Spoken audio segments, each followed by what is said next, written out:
were very much terrestrial in terms of if you had to watch our work, you had to watch it on TV.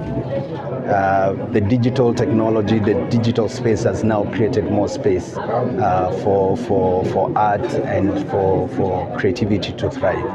Hiyo ndio tofauti nafikiria. And maybe what is your message to upcoming comedians? What I can say is to anyone who's getting into the comedy industry or any entertainment industry, originality is key. Because you don't want to do what someone else is doing, because you'll make a bad copy of what that other person is doing. So it's always advisable that cut a niche, find a space, and then master that space. We always say less is more, and more is less.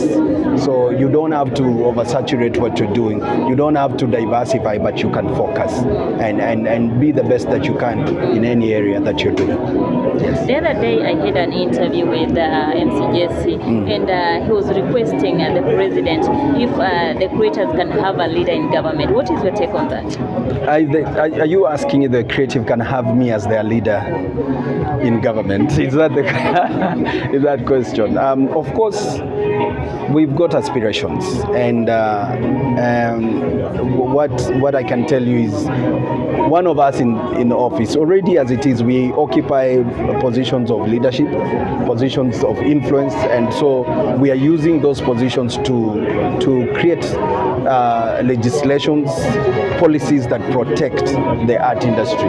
That is what we are doing currently. You know, one of my young brothers, John Kiari, is now a member of parliament for Dagoretti South. He was an artist. We have many artists who are now in positions of leadership. We have Jalango, who's a member of parliament. Of course, you know, hopefully I will be your president in the near future, and I hope you will be able to vote for me. And so we are very, it's not that they are comedians or entertainers in the office. Entertainment and comedy is an effective tool of communication. And so to us, it's just a tool, only that we identified with that profession, just like any other lawyer. Yes. Given this one chance, there's that one thing that you've seen in your capacity as a person you cannot do, but if you became a president, you can do it. What's that one thing as a president of Kenya now, since you've said that given a chance, you can do for the creatives? For the creatives?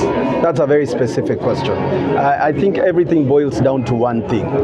If the policy and the legislation framework is not in position, there's nothing much you can do, because if we don't use regulations and laws to protect the intellectual property of our young people, we always say the title deed of a performing artist is their mind and is their creativity and it's their IP.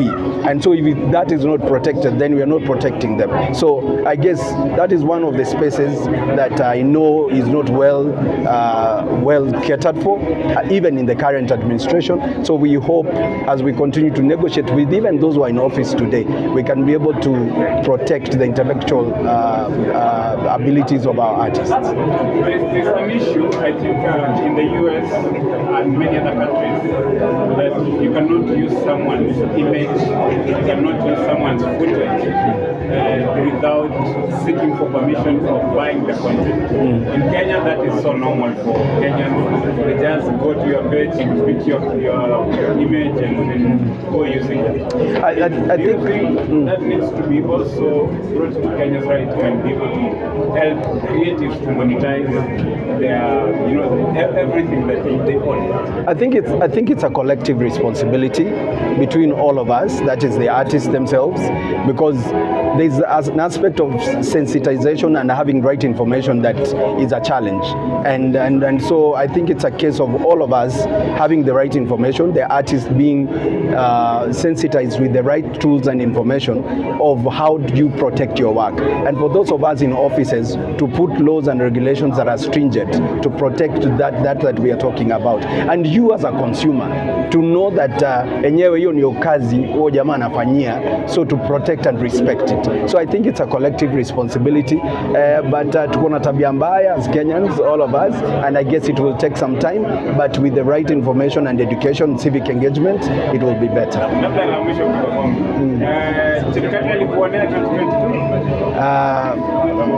What I can say, Chebukati hakunionea. Chebukati did not respect the rule of law. That's all I can say. Yes, but elections come and go, and we have 2027 coming up, so I have no regrets. We have another opportunity. Yes. Maybe tukimalizia leo ni MC Jessy. Tumeona amemanage to stay at the top for the longest time. Maybe what words do you have for him today? What? Ask that again. Leo tukimalizia ni MC Jessy. Of course, he's one of the people wenye ameweza kumanage to stay at the top for the longest time. What words do you have for him today? One, my presence here is a testimony that we appreciate what he's doing, and just like any other artist out there, we are proud of him, we are proud of his growth, and we are here to support him in presence, in kind, and in cash. Yes. Yeah. Oh, Any other questions?